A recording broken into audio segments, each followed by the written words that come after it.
The two fan favorites would return to action. Hunter confirmed that both brothers have their sights firmly set on May 24th, the opening round of the 2025 Pro Motocross Championship at Fox Raceway in Pala, California. Hunter said with excitement, "We are back racing soon, May 24th, Pala. We have that circled on the calendar, and we are excited for it. Long days of preparation, it's like anything. It takes a lot of time, a lot of effort, and it truly takes a village to get to where we need to be. We work hard, and they work just as hard with us. It's going to be good." Meanwhile, Jett Lawrence spoke candidly about the intense physical and emotional battle he's faced during rehab following his ACL injury. "A lot of sweat and tears have gone into getting this leg functioning again. It's all about building the strength back up, cycling, hitting the gym, doing everything painful that the knee doesn't want to do. But you kind of have to do it anyway. All that pain will be worth it just to be back racing, feeling that adrenaline rush again, and connecting with the fans." Both Lawrence brothers are gearing up for a major comeback, and with stars like Jorge Prado, Eli Tomac, and possibly Jason Anderson also returning from injuries in time for the opener, the 2025 Pro Motocross kickoff at Pala is shaping up to be an absolutely stacked and unmissable event. Thinking back to when Jett was first shown hanging his injured right leg off the foot peg during the crash at State Farm Stadium, it was a gut-wrenching sight that made fans' hearts sink, whether they were in the stands or watching at home. Unfortunately, freak injuries like knee twists from sudden dabs aren't uncommon in this sport, but that knowledge didn't make it any easier to watch one of the sport's brightest stars sidelined. Thankfully, the road to recovery seems to be nearing its end for both brothers, and excitement is building for their return to the gate.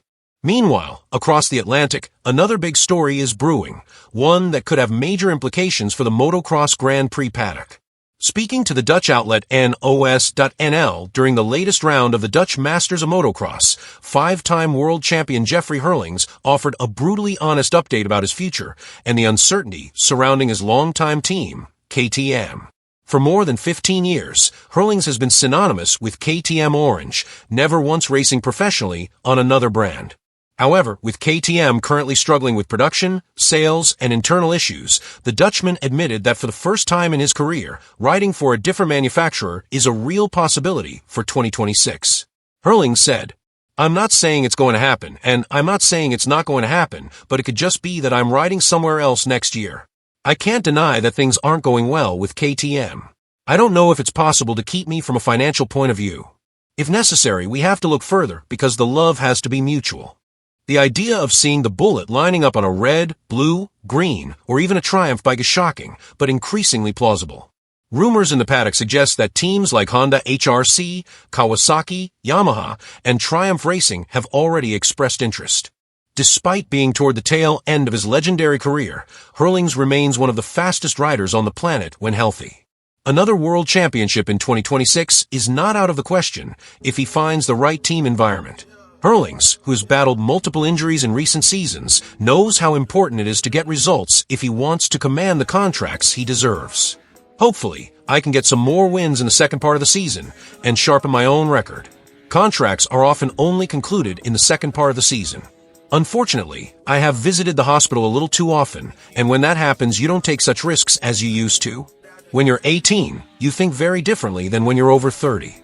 Reflecting on his current season, Herlings explained that he had only been back on the bike for 5 weeks before his first GP start.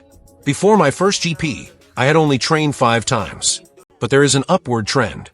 If you've skipped a whole winter, haven't tested, and haven't prepared properly, it's very difficult to be competitive right away after 6 months. Sometimes I'm still a bit hesitant when I have to plant my leg into the ground in a corner, but that's normal, I think."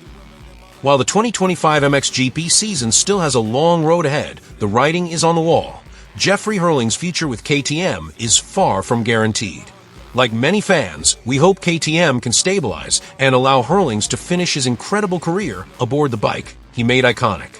However, if it doesn't work out, it would truly be the end of an era and the beginning of a new and fascinating chapter in the Dutchman's story. Either way, the motocross world will be watching closely.